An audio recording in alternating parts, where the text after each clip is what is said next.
Hello, everyone, and welcome to From the Stands. This is the College Football Game Day Show. My name is Brian McCardle, and with me for Week 5, as always, it is Mr. Andy Hopper, Mr. Tom Scavetta to my left and right. The trio is back again, 5th week of the season. We're going to jump right into the weekly recap. We are filming on a different day today because there's a huge hurricane barreling towards me right about now. No, it is not Cam Ward. It is an actual Hurricane Helene. So we'll jump right into the Week 4 recap here. Some good results for our boys here on the show. Andy, we'll start with you. What were you watching in Week 4? Friday night I made my PA announcing debut at my old high school's football game, 59-6, no big deal there, except for the fact that it is. So I got home in time to watch the full fourth quarter of the Illinois-Nebraska game, 31-24 win for the Illini in overtime. We had a thick six, boys. We had a big man touchdown by Brandon Henderson. Luke Altmaier was incredible. 21 for 27, 215 yards, 4 scores. Him and Pat Bryant, best QB receiver connection in the Big Ten so far this year, in my opinion. Watch out for Pat Bryant and Zachary Franklin, boys. The defense, Xavier Scott, Miles Scott in the back, in the secondary as well, have been incredible. So Illinois is 4-0 for the first time since 2011, going into Penn State this weekend for a huge matchup, hopefully get another ranked win under their belt. But I believe that Illinois is currently the only team in the nation with 2 top 25 wins so far on the year. So the boys are buzzing for Brett.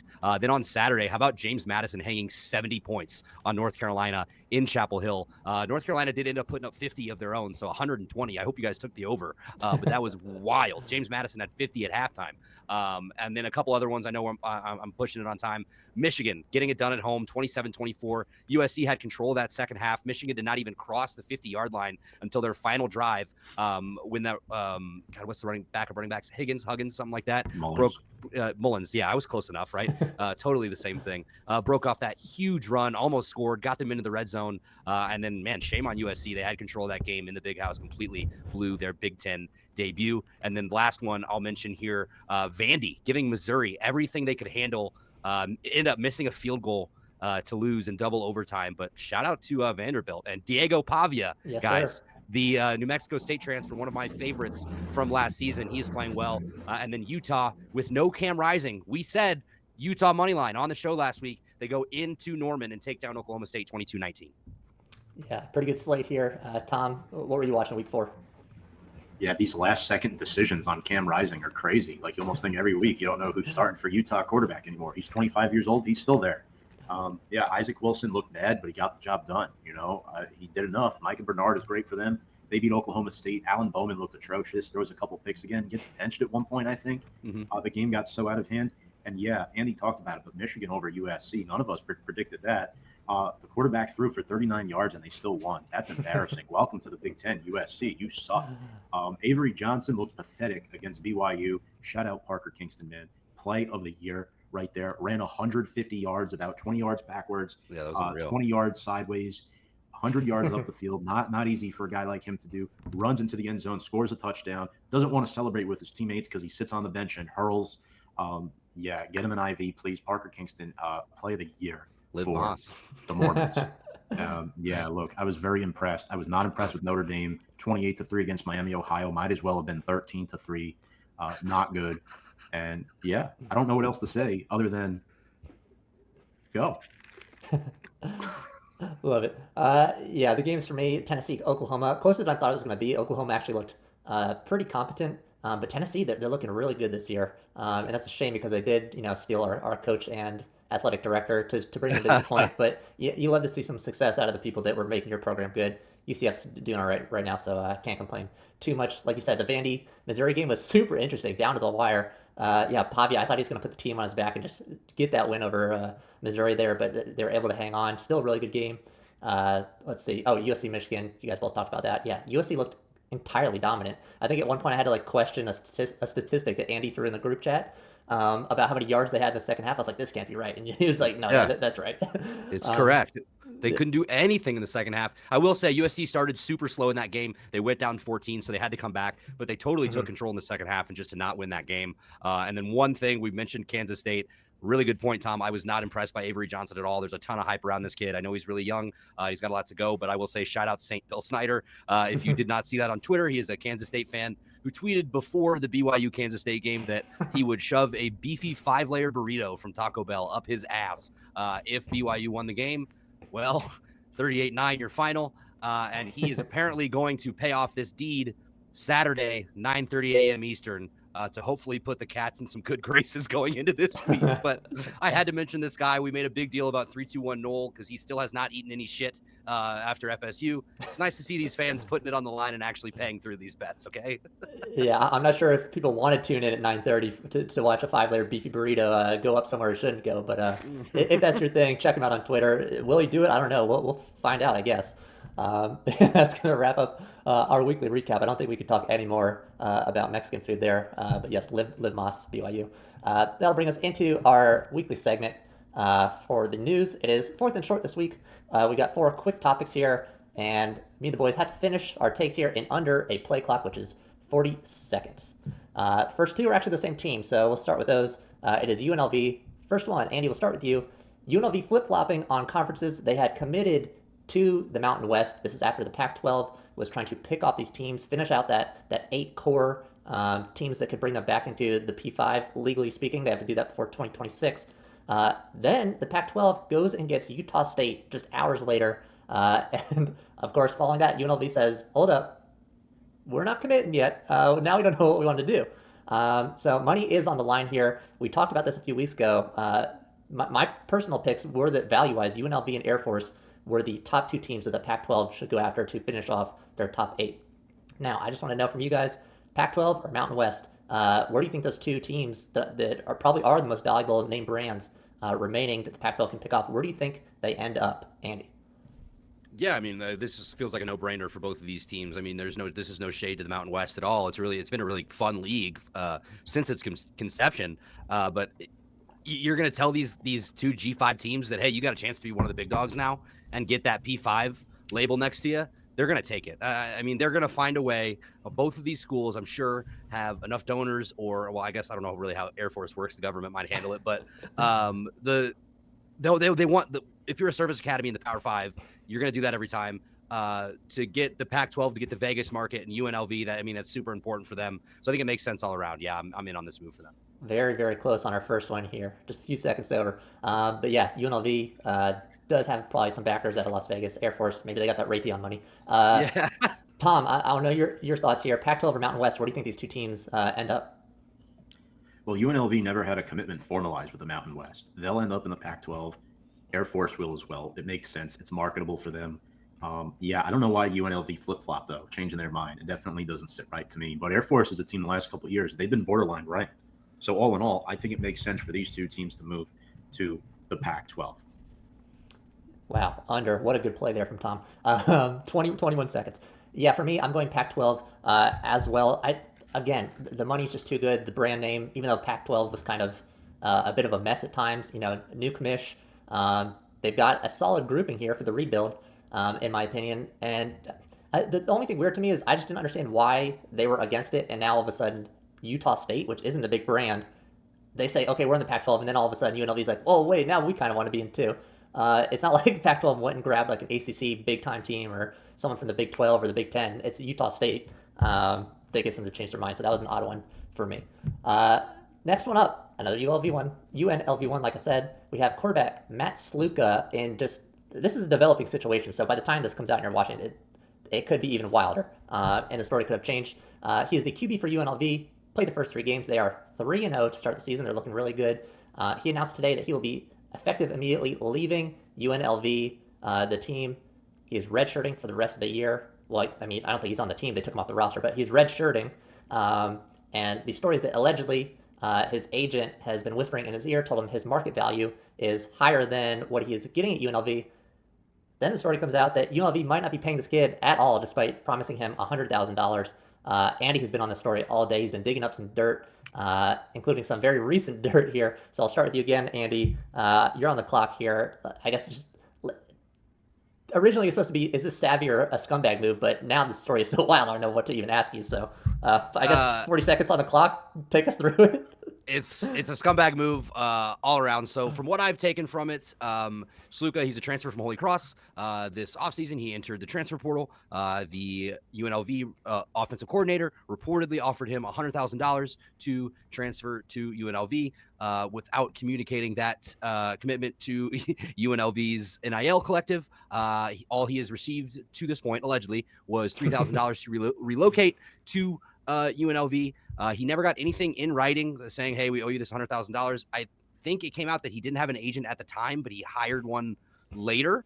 And basically he had a meeting with Barry Odom and said, hey, I want what I was promised. And Barry Odom didn't care. So he came to the conclusion that I am out of here. It is bad optics for sure on both sides, but I completely understand. He's got 1 year left of eligibility. You want to maximize that revenue if you think you are worth it. So I'm sure I went over, but yeah, this story's crazy, and I could talk for probably 10 minutes about it. That's right. I'll yield some of my time to yours. Tom, what are your thoughts on the savvy or scumbag move here? Yeah, Sluka is the definition of a scumbag here. Wins against Kansas and Houston, not that impressive, especially with the way Kansas has looked the last few weeks. Play the game, man. I personally hope this turns teams away from him. I get it. It's not 100% his fault. Sluka has been in college since 2020, feels his best shot to make the NFL is with another team. Fine, but this is not the way. Again, went to Holy Cross, was there for 4 years, graduate of Kellenberg High School in New York, awesome football program. His stats this season, a 43.8% completion percentage, 6 touchdowns, 1 pick. He ran for 250 and a score, and he's had over 1,200 rushing yards the last 2 seasons. He fits the modern identity of a mobile quarterback, but maybe he should have his mommy feed him some soft serve ice cream if he's going to act like this. Like, this is really, really bad. I mean, to me, it's because the NCAA doesn't want to put these kids on contracts. They want to uphold this amateurism. So you have a whole other collective that's affiliated with the university, but it's not technically affiliated with the university. It's all one big scam. It doesn't matter. You know who the scumbag is? It's the fucking NCAA that has been exploiting student athletes for 100 plus fucking years to line their pockets. And that's all this is fucking turned into with NIL, TV rights, all this fucking bullshit. Let this kid go get his fucking money. I mean, the optics are terrible either way. You had another kid from UNLV transfer out because he was promised more touches or whatever, and that's not been felt. So to me, this goes back on the coaching staff and how they're running things. You're promising these kids things, and you can't follow up with them. I'll say this. If I agreed to do a job or agreed to work at a certain salary, I do that work, start doing that work, and my boss comes in and says, hey, actually, yeah, no, we're not going to pay you that. I'd be pretty upset too, and I'd probably leave. I know it's not the same thing, but man, and I'm going over my time again, but this shit, I've been on this shit all day, fellas. It just got me fired up. That's all right. This one, yeah, once the story kept developing, I was like, there's no way we're going to keep this one. But the story is just too good to pass up on this week. So, yeah, but to touch on both your points here, a big thing here is that the lack of contract. And that was one of the first things that they asked Cromartie, who is his agent from Equity Sports, which the report that I read was from about 5 hours ago. That was the most recent one I could find. That one claims that the family did have him before this week where all this has transpired. It says they've had him since mid-August. So it's not a preseason thing, but they have had him. What he says is, the first question they obviously asked him is, well, where's the contract? Is it in signing? And what he claimed is that he's all for the transparency in these negotiations, but again, like Andy said, fuck the NCAA. They don't allow written and signed contract for this type of thing. It has to go through negotiating with the school and these boosters who are a third party.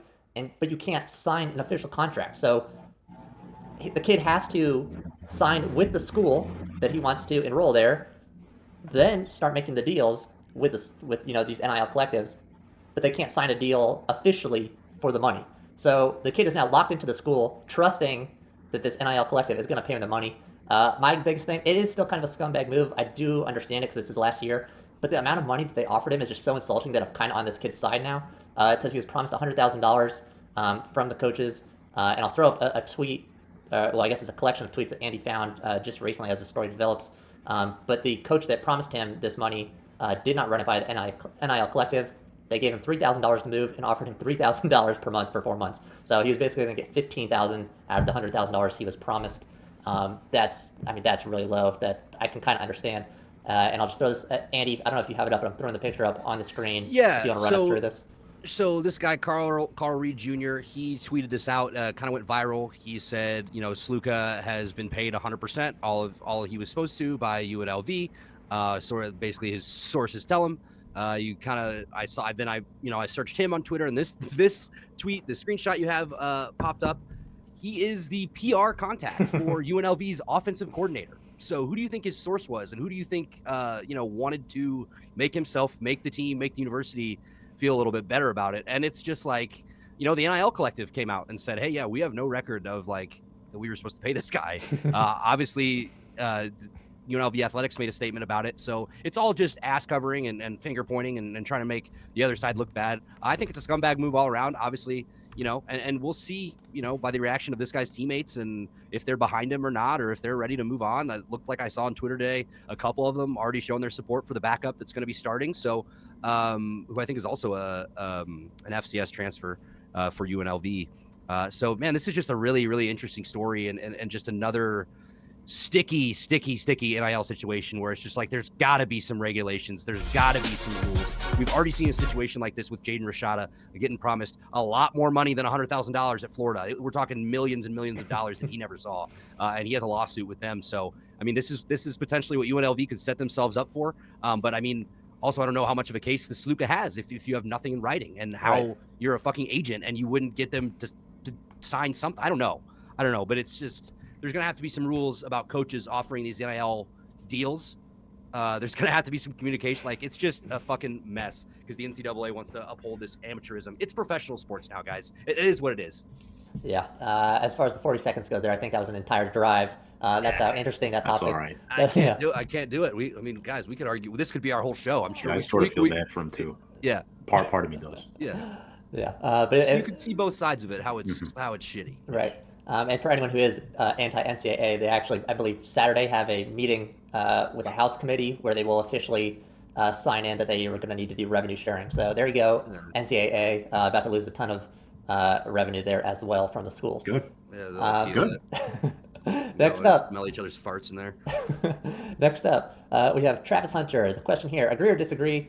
Travis Hunter of Colorado, obviously, will be in New York as a Heisman finalist. This comes off the back of several ESPN and CBS sports analysts saying that he is one of the best players of this year, definitely, but also that they've seen in college football. Guy plays on both sides of the ball. He's pretty proficient in both. Andy, what are your thoughts here? I think I can get this one in 40 seconds. Look, the Heisman Trophy is supposed to be the best player in college football. I think by definition, this kid has proved already that he is the best player in college football. There's nobody else playing both ways at this level that he does. What's going to hinder him is he's not on a top 10 team, right? He's not on a top 15 team. Colorado's got to fight to make a bowl game, but you look at what this kid's done already. 37 catches for 472 yards, 12.8 yards per catch, 5 touchdowns, already matched his total from last year. Obviously missed some time last year with an injury. And then on the defensive side of the ball, 14 tackles, 9 of those solo with an interception and a forced fumble, obviously forcing that fumble in that last game that led to overtime, or maybe won them the game in overtime. But yeah, I think he is the best player in the country. I think he should be, but I'm not going to go out. I don't know if Colorado's going to be good enough to get him there. All right, Tom? Yeah, look, through 4 games, 37 catches, 472 yards, and 5 scores, 100-plus receiving yards in every game this season. However, his team is not going to be in the mix for a CFP shot based off their schedule and what they have coming up. The teams that they've beaten are all mid-tier, except for Baylor, who is sort of a bottom feeder in the Big 12 right now, so you could argue they're mid-tier as well this season. 92% of Colorado's offensive and defensive snaps, that's impressive. Most years, there's one non-quarterback as a finalist. I disagree. I don't think he's going to be there as a Heisman finalist. He probably should, but again, it's the team that he plays on. I don't see how they put a Colorado guy there this season. I mean, you're going to have Beck, Ewers, Cam Ward, potentially one other. I personally don't see it. Yeah, my 2 issues here, again, like you guys both mentioned, they're not going to be a CFP team. That's going to hinder him. And yeah, there's just so many players out there. You can throw Jackson Dart in there as well. So many good players, and a lot of them, like you said, they love to pick QBs, and there's so many good QBs this year. They're just Altmaier. Yeah. Yeah. Hey, you never know. Seriously. You never know. If they throw Georgia quarterbacks in there sometimes, throw Altmaier. But yeah, I almost feel like the optics of this is something that they might do. I don't think he'd, have a chance in hell at winning it, but maybe they say, oh, this is a two-way player. We haven't had one of those in a while. Be this good on both sides of the ball. Well known. He's maybe the most competent and well-liked person and well-adjusted person on that Colorado team. So yeah, would it be better if he was on, your Ohio States, your Alabamas, of course. But yeah, I don't know. I feel like they're going to give him a shot here.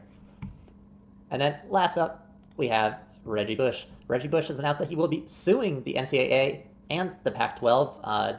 Details, I guess, will come to that because that's going to be a little weird how they deal with that. Pac-12 is no longer what it once was back then. But he's suing over potential lost NIL money. My question for you guys: will he win this case, or at least get a successful settlement of a good amount of money here, Andy? Yeah, as I clearly established a couple segments ago, fuck the NCAA. So I hope he wins everything he can. I mean, think about what this guy meant to USC. I mean, and to college football during that run, man, that he had. It was absolutely incredible. I see this more as a settlement type thing. I don't know if he can go in there and completely win the case, but man, any big athlete like Johnny Manziel, go ahead and sue him too. Like he basically paid for A&M stadium upgrades. So I don't know, Reggie, do your thing and get as much money as possible. Glad to see he's back with his Heisman reinstated. Love it. Tom? The legal team, I don't know if they're going to be able to prove much. He's not going to win the case. But yeah, let's be real here at USC, NCAA, Pac-12. They all got a lot of money from his name, image, and likeness. Let's be real. There's no other way around it. Back in the mid-2000s, we were all talking about Reggie Bush, like 2004, 2005, you name it. Will he get a settlement? It's possible. It depends how the legal team handles the case. We can say he deserves a settlement, but how is the case going to be handled? There's a lot of optics into this right now. If I had to lean one way, I would say, unfortunately, no. But again, I don't know enough yet to make a clear-cut decision on that. Right. Wow. Bang on. 40 seconds there. For me, we don't know what the claims are going to be yet. This is still very early days. That's, it's going to be a lot of lawyer talk that we probably won't understand.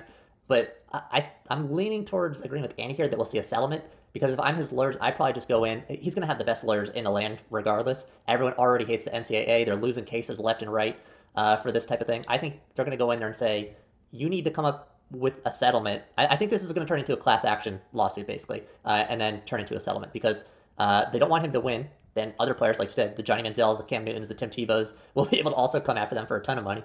So I think we get a class action lawsuit here, and maybe these big timers get like $50K each, which will just be sort of like a symbolic type of thing, just like an FU to the NCAA, shove it in their face that they were right and the NCAA was wrong. So I'm going to lean towards yes, with caveat that it's a settlement. And that'll lead us into our next segment. As always, it is Parlay Party. Throwing our parlays on the board here. The requirements, as always, again, minimum 4 picks, minimum payout, plus 1,000. Andy, we'll start with you. Give us your picks for the week. Yeah, rough one for me last week. I think my parlay went 2-2. Just a couple not very good picks, but we are back. I'm going to go Oklahoma -2.5. They're going to Auburn. I don't know if you guys saw Hugh Freeze's outburst this week. He's Yes. the biggest joke in college football as a head coach. Just can never take any blame for his team losing, and just has consistently thrown his players and staff under the bus as an absolute loser. I know Jackson Arnold got benched for the Sooners, and they have a freshman making his first start on the road in the SEC. Not easy, but I just think I think they're the better team. I think they can win by a field goal here. Texas -38.5 hosting Mississippi State. Mississippi State's fucking awful, guys. They're really, really bad. Shaping the quarterback, the Baylor transfer. I think it's going to be a long day for him and the Bulldogs. I think Ewer's back this week, but I'm not 100% sure. Obviously, it's Wednesday, so time will tell. But give me the Longhorns at home, big. I'm going to keep riding the Kurt Signetti and Indiana train till the wheels fall off, boys. This is now 3 straight weeks with the Hoosiers on my card. Indiana -6.5. They are hosting Maryland. They have just been so good offensively to start the year. Curtis Rourke has been really, really good. The Ohio transfer coming in to lead this offense. They've been able to put up a lot of points, and I expect that to happen again. Maryland has been all right, not too great. They have lost to Michigan State to start the year. Give me the Hoosiers at home. And then finally, this is a Friday night game. Miami, Florida team total. So Miami, Florida total points over 37.5. Just a quick peek into the Miami offense so far this year. Second in the country at 609 yards per game, 405 of those through the air. Cam Ward is having an awesome year, 200 on the ground for 52 points a game. Give me the team total here, something new, a little different. I think they're 20-point favorites right now. They'll probably cover that too. Virginia Tech's all right, not great. They have been all right defensively, though, only allowing 160 passing yards so far on the year. So that might be a challenge, but I don't think too much of a challenge for Cam Ward and the Hurricanes. So that's my parlay. It is plus 11.25, so 10 to win, 112.52. Love it. Yeah, with Cam Ward on that team, that point total seems really low. I didn't see that one. I would like to put that on mine. Tom, run us through your parlay here. At BYU +3.5. against Baylor, minus 115. Look at how BYU played Kansas State last week. Yes, they were at home. This time they're on the road, but Baylor is not that good of a football team. I just think BYU's riding the hot hand right now. Might as well go with them. I think they cover. USC minus 15.5 against Wisconsin. Look, Tyler Van Dyke is out for the season. They're riding a backup quarterback right now. USC is mad after last week. I like them to lay out at least 16 points on them, minus 110. Georgia and Alabama. Originally, guys, I will be transparent. I had Georgia money line, but the more I thought about it, I don't know if I want to put money on that because Georgia has beaten Alabama once since 2007. I think the safer bet here is to take the over in points. I have 47.5, minus 130. I think both teams will score. Fourth leg is Illinois covering 17.5 against Penn State. Disrespectful fucking line, Tom. That's a disrespectful line. You know it. It is extremely disrespectful. You'll see my prediction later in shots and chasers for that one. Miami, minus 17.5 against Virginia Tech, minus 140. Miami's the best team in the ACC right now. They should win it. They have the best quarterback in the conference. I think he is so fun to watch. Cam Ward's story is inspirational. And lastly, Brian McCardle's UCF Knights against Colorado.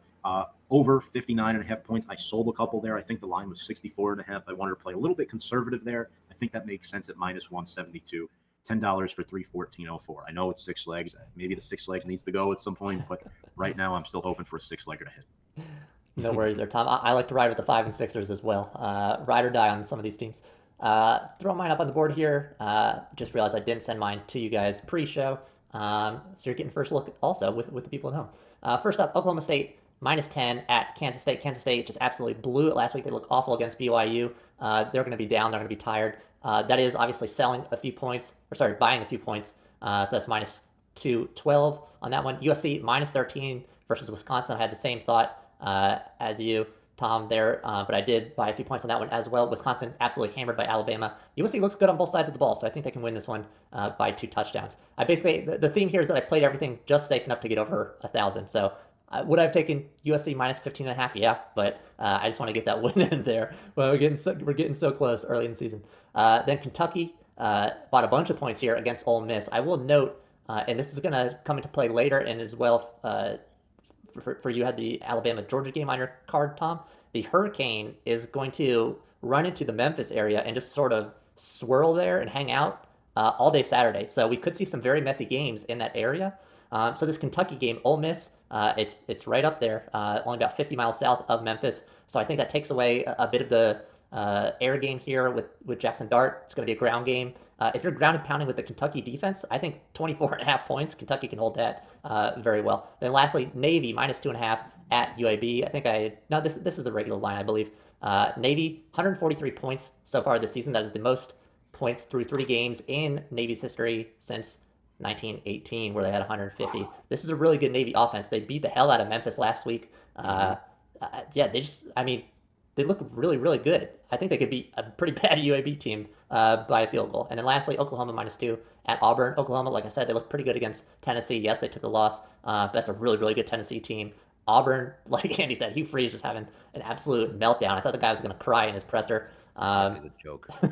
Oklahoma is pretty good, so can they also win by a field goal here? It's at Auburn, at Jordan-Hare, but yeah, I'm taking Oklahoma by a field goal easy. That's plus 1042, 1,042. That is $10 to win 114 and 21 cents. The all-important 21 cents there. And that will bring us into our last segment. As always, it is Shots and Chasers, your roadmap to game day. 6 games on the card here. Boys, we'll start with the game I just talked about. Ole Miss versus Kentucky. Could be a very wet, a very messy one. This is a very, very good Ole Miss team. Andy, who do you think takes this game? Well, I did not have the rain as a factor for me in this game because, my big matchup to highlight was going to be, Kentucky's DB Maxwell Hairston taking on Trey Harris and the Ole Miss receiving corps. Hairston was PFF's highest graded defensive back last week at 92.5, having a really, really strong year. Obviously, Jackson Dart's been able to spread it around to a lot of different receivers, Trey Harris being one of his favorite targets. But if we're going to be talking about the running game, I think, this brings up a potential for a big game. A guy that Lane Kiffin has talked about leading up to this game, defensive tackle Deone Walker will need to have a big game and disrupt that Ole Miss run game if Kentucky wants to stay in it. I think Ole Miss still wins the game. I've not been 100% sold on Kentucky this year. Obviously, they had the 1-point loss to Georgia at home, but I don't know if they're going to have just as much luck going to Oxford. All right, Tom. Yeah, this is too much of an ask for Brock Vandegrift to pull off on the road. Look, first year as a full-time starting quarterback. I give credit to Carson Beck to letting Vandegrift know that he was coming back. He gets the transfer to another SEC school. Great for him. But Ole Miss is the better team. Dart is a Heisman candidate right now. Henry Parrish Jr. on the ground. Yeah, Deone Walker is projected to be a first-round pick in this upcoming draft for 2025. But Parrish is really good behind a Rebels offensive line. That'll take a lot of pressure off of Dart in case he can't throw any darts on Saturday. But Harris and Wells Jr. are still viable weapons. I do think they will be slightly involved regardless. 17.5 points seems too rich here, though, so I do like Kentucky to cover. All right. Yeah, sorry, I had to hit you guys late with the rain thing. I was just, because I need to know if it's coming for me, and then I was like, that looks like it's going to hang around there in the Memphis area on Saturday, so that kind of played into my parlay there at the end. But yeah, I'm going Ole Miss here, but I think just barely. I do think it's going to be a really messy one, or at the very least, the wind. It's going to be a tropical storm at that point, but you're still looking at possible 30-mile-per-hour gusts. Yeah, Jackson Dart, he can really throw the ball, and Vandegrift really can't throw the ball. But I think Kentucky has the advantage in the way that they choose their play calling to where they can be perfectly fine with letting Vandegrift not throw the ball and just pounding the rock on the ground. Whereas Ole Miss, they're a little bit more balanced, 105 passing plays to their 160 rushing plays. So they kind of do rely on Jackson Dart to open up that run game for them. If they get forced on the ground as well, this is going to be a really interesting one because Kentucky 75% of the time they're calling the run anyway, so this could play right into their hands. But I mean, both QBs pretty mobile, so Dart should be able to adapt at least a little bit. But yeah, I'm going to go Ole Miss, but do not be surprised if Kentucky pulls this one off. Next up, in the chaser slot here, we have Kansas State taking on Oklahoma State. This is one of, I believe, 5 ranked matchups this week. Andy, who do you like here? Yeah, this one's really interesting, right? It's kind of like which one of these teams on both sides are we expecting to show up, especially for Oklahoma State. They won by like 31-24. Then they had to come back and beat Arkansas in double overtime. Then they had the 3-point loss to Utah. But really the story for me, guys, it's been Ollie Gordon, and it's been the lack of Ollie Gordon production 100%. So obviously, week 1, he started off with a bang, 28 carries, 126 yards for 3 scores. Since then, guys, he's failed to crack 50 yards on the ground and has averaged just around 3 yards per carry with only 1 touchdown, hasn't scored since the 7th against Arkansas. So what are they going to get from him? They certainly are going to need some more if they want to expect to hang around with these good teams in the Big 12. And then also the other thing I wanted to hit on is the quarterbacks here, right? It is somebody with a ton of experience versus somebody with not a ton of experience. You have Alan Bowman. He's 50 years old. He's been around for 12 years, but he's got 10 touchdowns to 4 interceptions on the year, just a little bit over 1,100 yards through the air. You look at what Avery Johnson's been able to do, 6 touchdowns, 3 picks, but he is that threat with his legs as well. He's got 620 yards to the air, 261 on the ground. So is he going to be able to take care of the ball, avoid those, I want to say rookie mistakes? But I like Oklahoma State. I think Oklahoma State wins. I think Gordon figures it out, and they come out victorious. All right, Tom. Yeah, Oklahoma State, the slightly better quarterback right now, despite Bowman getting benched last week. Reliable options in Stribling, Owens, and Brennan Presley in the pass game for them.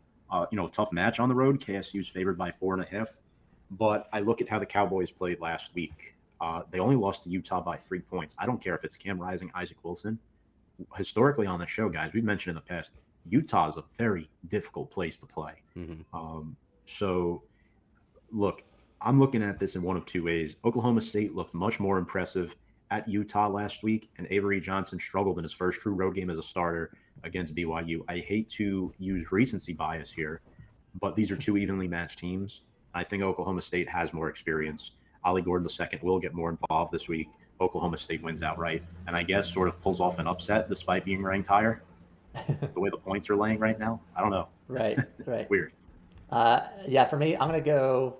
Yeah, I think this will be a little bit of a close one. Kansas State's not going to blow it 2 weeks in a row with the defense they have, but it's a super important one. I know it's early, but both teams lost their conference openers, and this is going to be, I think, a pretty competitive conference here, and you want that auto bid spot. These are 2 teams that probably came into the season thinking that they could get that Big 12 auto bid spot into the playoff. So this is a really important one here, considering they've both already gotten 1 loss in the Big 12. Biggest weapon in this game, we talked about him last week. Andy just talked about him and his production.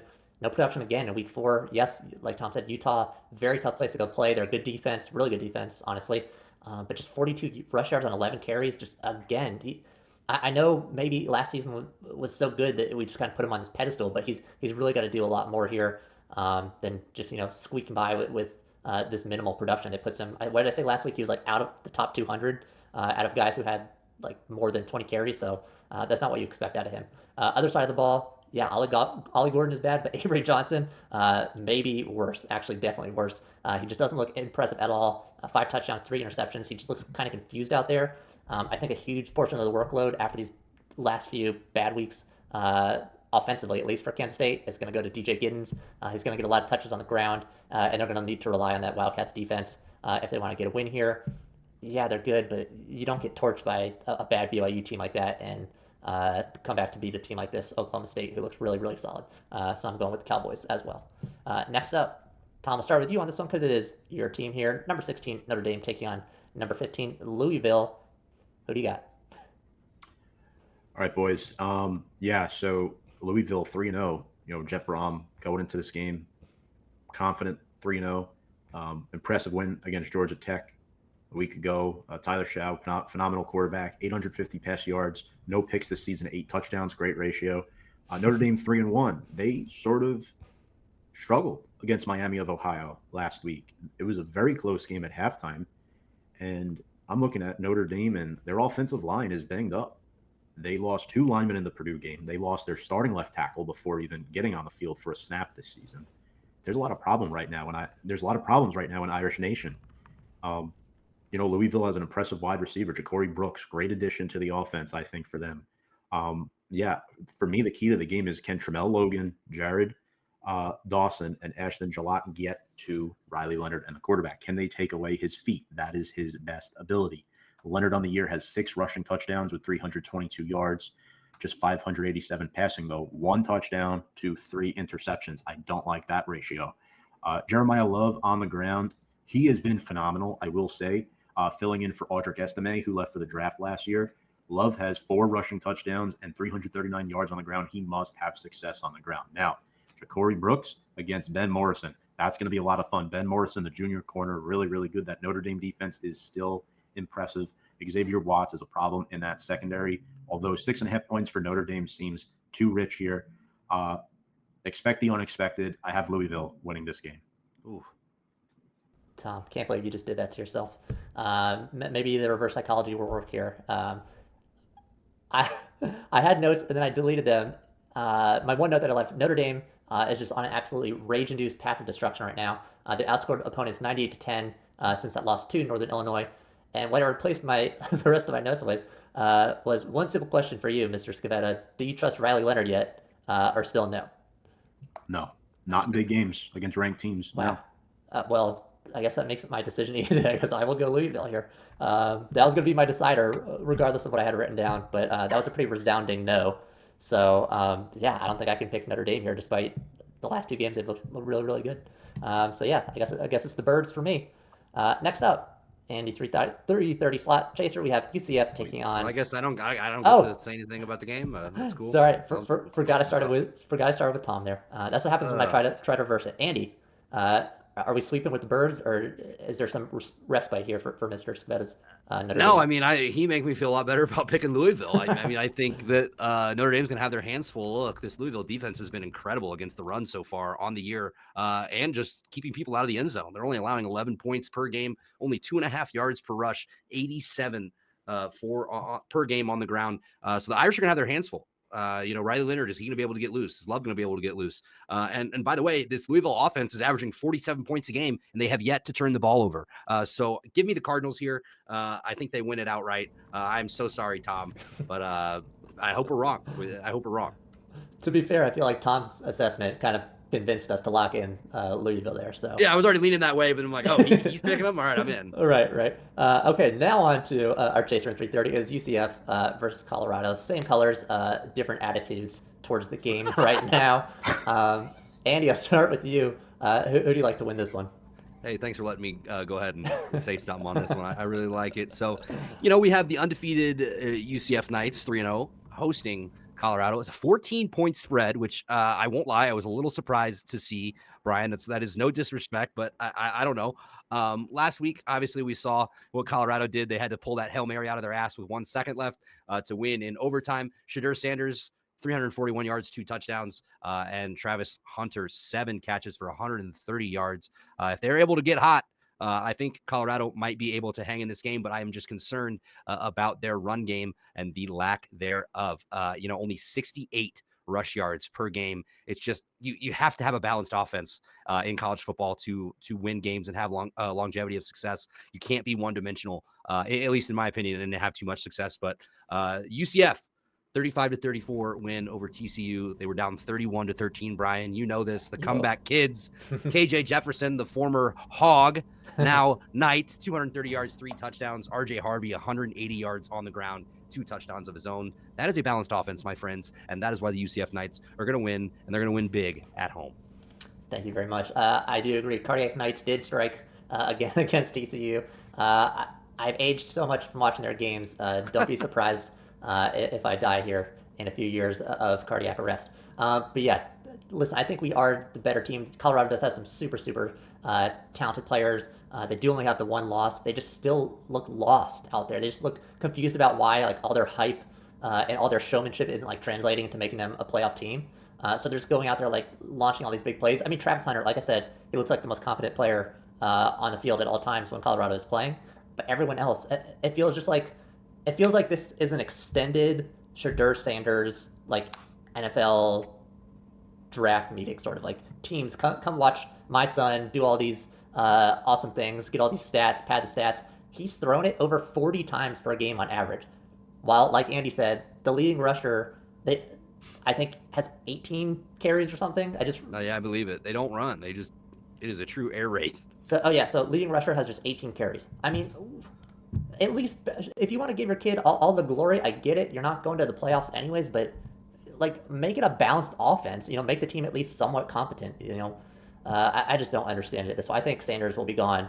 Dion, not obviously Shedeur, he'll be gone after the season. I think Dion will be gone within the next season or two if it keeps going this way. But yeah, player that I'll call out really quickly, RJ Harvey. The senior has over 120 rush yards per game so far, 180 versus TCU, and that'll go along with his 8 rushing touchdowns so far this season. He is an absolute ox. Love watching that kid banging up on the ground. So yeah, I'm going Knights here as well. Moving into 7:30, we have probably the game of the week here. Forgot. Did I mess it up again? My goodness. It's all good. Yeah, we got to get Tommy's got to get his say. Oh my goodness. I can hear the winds of the hurricane are scaring me out here. I'm trying to move this along. Tom, what are your thoughts here on UCF versus Colorado? Yeah, so quickly. All 3 of our teams on the card this week, by the way. That's pretty cool. You don't see that every day. Yes, sir. Coming off a Hail Mary win against Baylor at home, the vibe in Colorado is just awful. I mean, field rushing Baylor is pretty interesting, and then the way the players and the coaches were so disinterested in the student section running on the field, there is such a disconnect between that. No pride for their fan base. They're just there to get, I guess, Shedeur to the NFL and Dion his next coaching job, right? Look, yeah, Shedeur Sanders has been impressive this season. He has thrown the ball well for the most part, but the opponents right now, I think, are why he's throwing the ball as well as he is. Travis Hunter has been the best player on that football team, but Andy, you asked before, why is UCF favored by 14.5 points? Buffalo's defense can't stop a nosebleed. UCF, a very impressive win against TCU, doing a good job defending Josh Hoover a couple weeks ago, fresh off a bye. RJ Harvey is phenomenal. Brian McCardle, your offense is averaging 45.7 points per game. Your running game is amazing, I believe, averaging over 300 yards on the ground. Kobe Hudson is not too bad either in the receiving game. UCF wins and undresses Colorado this week, covering that 14.5 point spread. I love it. Now moving into probably the game of the week here, as I have cut off both of these fine gentlemen here once each. Won't do that again here. Alabama taking on Georgia. It is number 4 versus number 2. Andy, starting with you, who do you like to win this battle of 2 Goliaths? This is going to be an incredible matchup in week 5. The crowd is going to be buzzing in Tuscaloosa. This is Kalen DeBoer's first really, really big game. We're going to see what he's made of as the Bama head coach, and you're going to have your hands full with Kirby Smart in Georgia, right? I know he wasn't the coach back the last time these two teams played, but what did Alabama not do very well? And that was run the ball. They certainly committed to running the ball. They ran it 41 times, but only gained 114 yards for 2.8 yards per carry in that SEC championship game last year against Georgia. For Bama, you got to try to turn Georgia over. They haven't turned the ball over yet, and then you got to try to make some big plays. Let Milroe get loose with his legs, and hopefully get a couple receivers loose downfield, and kind of go from there. Try to string a couple of these plays together. I think the place is going to be rocking. Give me the upset. Give me the Tide. All right, Tom, who do you like here? This is the nation's highest ranked September matchup since 2017. UGA 2-point favorites on the road, as they should be. Carson Beck has been near perfect this season as far as not turning the ball over. However, Georgia's performance against Kentucky was quite alarming, despite being a road SEC matchup. Trevor Etienne, a game behind everybody else, had to sit out the first game due to a suspension. Him and Nate Frazier in the backfield have been sort of in a timeshare split carry load right now. 6 different UGA players with the touchdown. Beck spreads the wealth very well. Dominic Lovett, Colby Young, Arian Smith, Lawson Lucky, Oscar Delp, you name it, the list can go on. I've been very impressed. The concern for Georgia's offense is the offensive line right now. Tate Ratledge left the game against UK with an injury. Hopefully he is back for Saturday against the Tide. He's a veteran. He's been there for 4 years now, 4 or 5 years. He's been awesome to watch. Xavier Truss on that line too, with Ernest Green and Dylan Fairchild is the one I was had on the tip of my tongue there for a moment. They are in so unison on that front line against the Bama defense. Defensively, Georgia has not allowed a touchdown yet this season, and we're in week 5. I know they didn't play week 4, but they have not surrendered a touchdown. Raylan Wilson and Jalen Walker are for real. They can get to Milroe. Alabama is a team who struggled against USF, but they always seem to have Georgia's number, whatever it is. Jalen Milroe playing quarterback, 6 rushing touchdowns, 8 passing. Jam Miller has been great. Ryan Williams needs to get the ball on his hands a lot more, in my opinion, and Alabama's defense has developed quite nicely. Q Robinson and Keon Sebb are problems. UGA has only beaten Alabama once since 2007. However, I think this stage here, the experience factor goes to Georgia. Kirby Smart against Kalen DeBoer. Give me Georgia. I like it. Some really interesting, just game stats about this one. This is only the fifth time since the year 2000 that 2 top 4 teams have met before October, which is crazy. I mean, these are the 2. If you had to say, pick a time when it would happen, I would probably say it'd be an Alabama-Georgia game. Seems the most fitting. Georgia, their strength leans heavily on their elite defense this season. The offense kind of moping around. That's maybe a bit harsh, but not producing as much as you want to be in the top 4 or top 2 elite teams in the nation going into the playoff later this season. They're the only team in the FBS, like you said, that hasn't allowed a touchdown. And the other interesting fact, they surrendered just 2 plays of 20-plus yards. I brought up the Hurricane for the Ole Miss game. It's going to be in a similar area here. It is a bit more east, obviously, but there could still be some wind, some rain left over as that Hurricane just kind of hovers there. So Alabama, they already were going to need to spring those big plays, I think, against this really good Georgia defense. But if they have to go to the rush game, it's going to be a grind because, like you said, it's going to be Etienne and Frazier on that side who are splitting the load. They look really good for Georgia. But Alabama does have some good rushing weapons as well. Obviously, we know what Jalen Milroe can do on his feet. And then you guys brought up Jam Miller as well. He has an SEC best 9.14 yards per carry average. He's a hell of a back. Bama always has some good backs, but he's looking really good this season.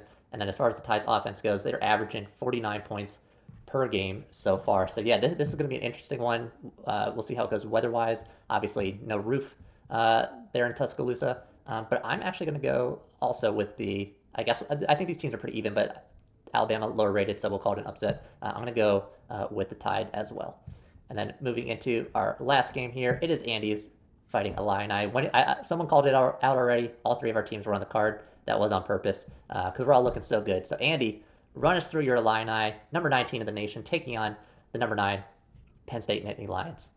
Huge. So Illinois going into Happy Valley with an opportunity for a top 10 win on the road. Let me remind you guys, the last time Brett Bielema led his team to a road game at Penn State, 2021, they walked out with a victory in 9 overtimes. Never forget that game.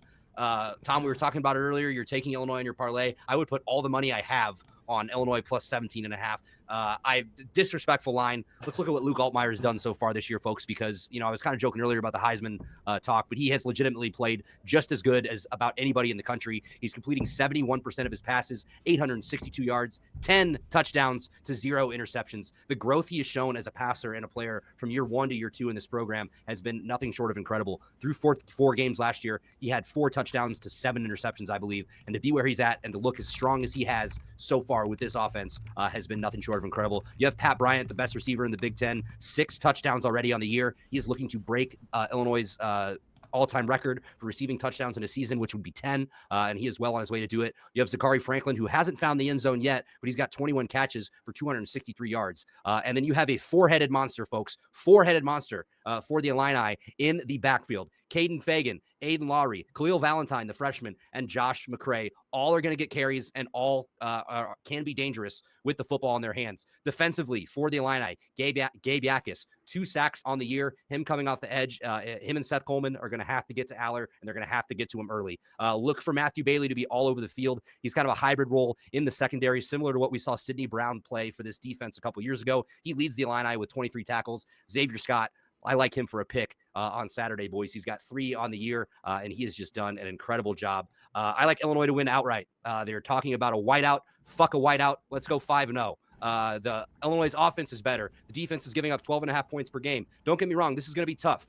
Illinois has the better offense. They have the better offensive weapons. I mean, who am I supposed to be scared of on Penn State's receiving core? I'm serious. Julian Fleming, this guy you went out and got from Ohio State, he's got 3 catches for 63 yards. We're not afraid. Illinois all day. Burt in September, folks. Get on the train. I love it. All right, Tom? Who's making these lines? Who's making them? This is horrible. Whoever made this line should lose their job. Illinois coming off an amazing win at Nebraska. Luke Altmaier over Drew Aller any day of the week. 10 touchdown passes this season to no picks. How about that for a ratio? Caden Fagan has been really good on the ground between the tackles. Yeah, Pat Bryant's really, really good. I mean, you had Isaiah Williams last year, but, man, Pat Bryant is awesome to watch. He's a future NFL player. Tanner Arkin as well over the middle of the field, Andy. I like him as your tight end. I think he's really good blocking, and he's developing as a pass catcher too. Illinois' defense is their bread and butter. You look at Xavier Scott, 3 picks. Miles Scott with 2. Torrey Cox Jr. has been having some good reps out there. Andy pretty much took the words out of my mouth as I knew he would. I also want to throw Dennis Briggs in there too for the Illini. That is a huge X factor in this game for me. Gabe Yakis, and then Alec Bryant at the linebacker position has impressed me. Drew Aller, his stats aren't bad. I think Penn State relies a lot on Nick Singleton, though, behind that offensive line. And can Illinois stop the run with Nick Singleton? Get Penn State into 2nd and long, 3rd and long, right? That's going to be key in this game. Tyler Warren with 2 touchdown receptions. Defensively, Penn State has just 4 sacks. They don't get to the quarterback enough. Remember what happened in 2021? Andy said it. Illinois won in 9 overtimes. Surprise, surprise. Happy Valley turns into Scary Valley. Illinois not only covers the spread, they win outright. And I say that with full-fledged confidence. Well covered, both of you. And I was convinced before the show that they also win outright, but man, I think I might have to just throw this into like a 2-team underdog parlay for like plus 6,000 here, because this line is just so ridiculous here. Penn State, you guys covered pretty much all the players that obviously Andy was going to cover them. He's our expert here on the Illini, but all my players, I'll just run through some team stats here. Illinois, like Andy said at the start of the show, 4-0 for the first time since 2011, going already for their 3rd ranked win. This is a top 10 team. If they pull off this win, their resume is going to be looking really good. They'll be on the precipice of the top 10. He was only, half joking maybe about Altmaier and the Heisman, but I don't think that's really a joke, especially if they get this win. And I also don't think a look at the playoffs is all that out of the picture either, especially if they pull off this win. 3 ranked wins. I believe they would be the only team in the college football landscape this season that would have 3 ranked wins. There might be someone. Okay. Yeah. So it was last time I checked, they were the only one with 2. So we'll see. Well, there you go. Okay. I did see something as God, we're just pumping my head up way too much on this. I saw somebody put out if the season ended today, Illinois would be the 3 seed in the college football playoffs. So let's keep that energy up, boys. But look, Penn State's a really good team. It's going to be a really tough game, but come on, I'm gonna roll with my boys. Yeah, I love it. Yeah, we'll try to keep it a little grounded here. But yeah, it's hard to not pick Illinois here. Like Andy said, 4 guys over 100 yards on the ground, and 4 of those guys also averaging more than 4 yards per carry. So they're all over it on the ground. That O-line is pushing people out of the way, making those plays easy to get some good yardage there. Tom, you brought up Penn State's only 4 sacks. I'll do you one better. The entire defense is outplaying Penn State's defense. Illinois, 10 sacks to Penn State's 4, 7 interceptions, 6 forced fumbles. Every single one of those stat lines is double or more of what Penn State has been producing against worse competition. This is a really good Illinois defense. Brett Bielema has this Illini team cooking. I think they'll be eating good this Saturday as well. So sweep here for the Illini to take down number 9 Penn State. Oh no. Good luck, boys. Yeah, oh no. Oh, no. Oh no is right. Oh no is absolutely right. But that will wrap up the Shots and Chasers. That will wrap up our Week 5 show. Thank you for joining us. I got to get out of here. My boys got to get out of here. It is late on a Wednesday night. Enjoy the Week 5 games, and we'll catch everybody back here for Week 6.